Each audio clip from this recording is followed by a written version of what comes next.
My name is Alanna Rebelo and I'm a PhD student from Stellenbosch University. So I was born into a family of botanists, and from a really young age I've been taught to appreciate nature and the beauty around us. And I was also taught that we live in one of the world's biodiversity hotspots, which is the Cape Floristic region. And I've been taken on hikes all over the country, and I've seen places that other people have never had the opportunity to see. So I've been really privileged to be able to really see a whole other side to this country and to nature. Well, I'm just starting my PhD and I'm really interested in looking at the feasibility of using remote sensing in water resource management. And remote sensing is simply taking the satellites that are traveling around the Earth the whole time, taking the data from that and using it to find out things about the surface of the Earth. So there's some really interesting things you can learn from it, such as identifying plants from space. You can identify different soil types. You can work out how much water plants are actually using. So you can do many exciting things with this technology. And I'm really interested in using it in more ecological applications. Our rivers and wetlands are in a critical state. 65% of these systems are critically damaged and 55% of them are already destroyed. And basically, the main cause of this is human destruction. So agriculture is a huge cause for this kind of river degradation, and so are cities and towns. And perhaps the biggest damage to these systems is the abstraction of water. If they do not have enough water in the river, that their feet are wet, they don't lay eggs. So if there's not enough water left in the river for the ecology, the flamingos will die out. Another example is fish. Perhaps if they don't get a specific flood of water coming through once a year that spurs them to spawn, they perhaps won't spawn, and then you'll get that species of fish dying out. So rivers are very fragile systems and they really need to be protected, and that is not happening in South Africa. We have a law that states that there needs to be a certain amount of water in a river, and that's called the ecological reserve, and this is not being honoured. It really comes from a deep conviction in me that we need to protect this planet and we need to be stewards to this planet. And that's really the driving force behind everything that I do.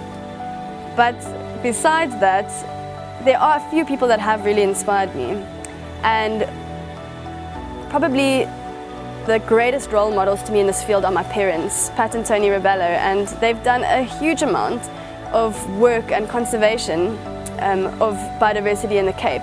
So I've just had the most amazing opportunity of meeting these great role models in my field, and some others are Karen Esler, who's a professor of ecology, and Richard Cowling, a famous botanist in South Africa, Dr. David Lemaitre, really wonderful people. So a lot of people have inspired me along the way. What really distinguishes the GreenMatter Fund from other fellowships is that they're really interested in my personal and professional development. And I really already have grown a lot through the courses that they've done with us in personal development, development of communication skills. And I really hope that during the 3 years of my PhD, I will not only have developed hugely in terms of my research skills, but I will also have grown personally, such that when I enter the job field in 3 years' time, I will be really much more prepared and I will really feel empowered.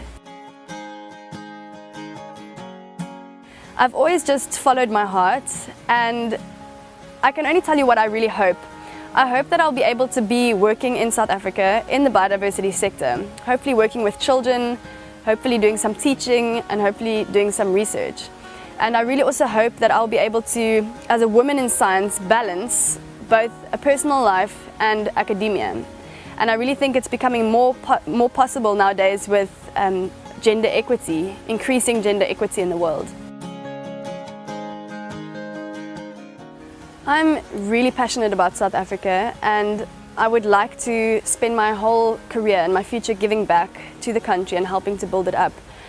And the way I'd really like to do this is through biodiversity conservation. I really feel that it is such an important thing in South Africa that we need to do.